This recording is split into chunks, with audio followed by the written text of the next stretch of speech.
Well, as Syrians attempt to unravel years of unlawful arrests and detentions and hopefully locate some of the many thousands of missing people, the civil defense group known as the White Helmets has made an official request for the maps of secret jails and lists of prisoners. They're demanding that Moscow put pressure on Bashar al-Assad to release that information. The ousted president's believed to have been granted asylum in Russia. Well, after his regime was overthrown on Sunday, thousands flocked to Sadnaya prison, the site of some of the worst atrocities committed under Assad's rule, hoping to find loved ones who had disappeared in government jails. Well, for more on that, we can now cross to Ahmed Helmy, co-founder of the Ta'afi Initiative, which is a support network led by survivors of torture and enforced disappearance. Ahmed, thanks so much for joining us. We saw those images of people being freed from the Saydnaya prison over the weekend, a momentous occasion, but there are still tens of thousands of people unaccounted for. What should be the next step in the short term to try and locate those people? Hi, and thank you for having me. The first priority is to find those who are still alive. There are many other secret detention facilities or detention facilities that have not been accessed so far. We know some of them are in the fourth league that was controlled by Bashar al-Assad's brother called al-Assad, and many other prisons. So the first priority is to find those who are still alive. We're trying to map all those secret detention facilities throughout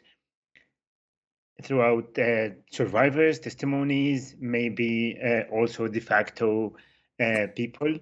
It's an impossible task. It's a challenge, but we are still working on identifying those persons. The second priority is, in fact, to support the newly released survivors because they hold a significant amount of information and data that will help in revealing the fate and whereabouts of those who are still disappeared. So many of those we've documented around 130,000 prisoners and enforceably disappeared persons in Syria. Only around 25,000 were released in the past week. So we still have around 100,000 people disappeared. So many of them, unfortunately, have been killed under torture. I've witnessed tens of people being killed under torture in my time in prison. And then the next step would be to locate the mass graves and exhumate those mass graves to deliver the remains to their families, because by the international law, the case of enforced disappearance doesn't end until the families receive the remains of their beloved ones. And Ahmad, as you mentioned, you were detained yourself shortly after the beginning of the civil war in 2012. I believe it was for a period of about 3 years. We've heard these harrowing stories about those who've been freed over the years, clear cases of torture, war crimes. Can you give us a brief overview of what you witnessed in prison?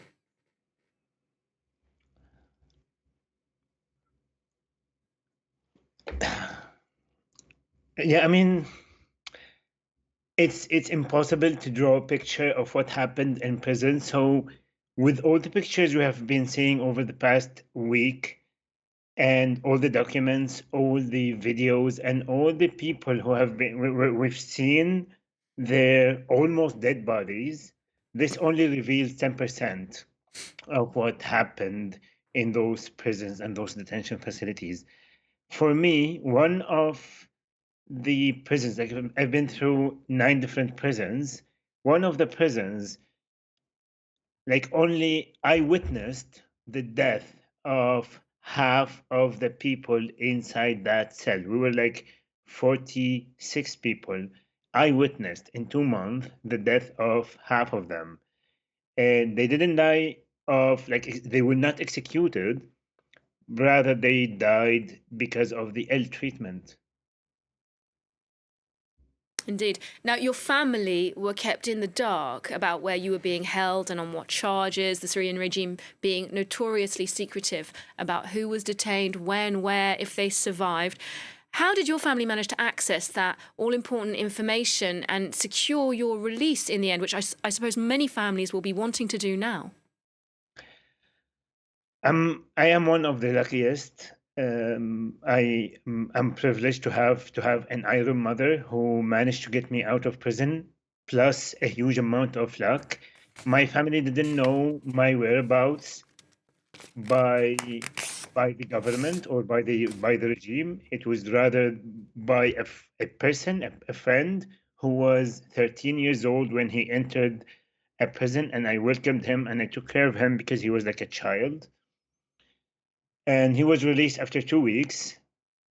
The first thing he did, instead of going to his mom, to his family, he went immediately to my house and to my mom to tell her about my fate. And that was a factor of how my mom managed to get some more and more and more information to get me out. But again, I am one of the only few who were lucky.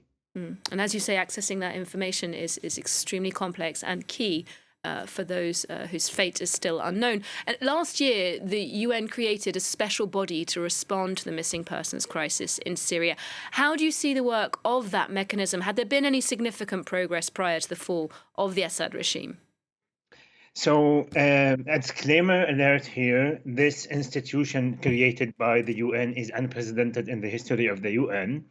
And we were part of conceptualizing and creating the whole entity, the whole institution. It started its operation without a head. Now the UN Secretary General is appointing the head of the institution. Yesterday, we sent a communication to the Office of the Secretary General to expedite the process of hiring the head of the institution. In the past, there was a question of what would this institution do without an access to Syria. Today, we are pressuring to give it access. So the Jolani government in the past, when they were controlling Idlib, they said in a public statement that they will collaborate with this institution. So now we're holding them accountable for their statement, and we're pressuring them to allow this entity or this UN institution access to Syria immediately, so they can start working on the search and identifying the fate and whereabouts of the disappeared. We have a tremendous amount of mass graves. Some of them are being terminated, and some of them are still unknown, and that will take some time to work on. And the work of that UN body within that process could be decisive. We'll keep an eye on it. Ahmed, thank you so much for your insight and for sharing your experience with us today on the programme. Thank you.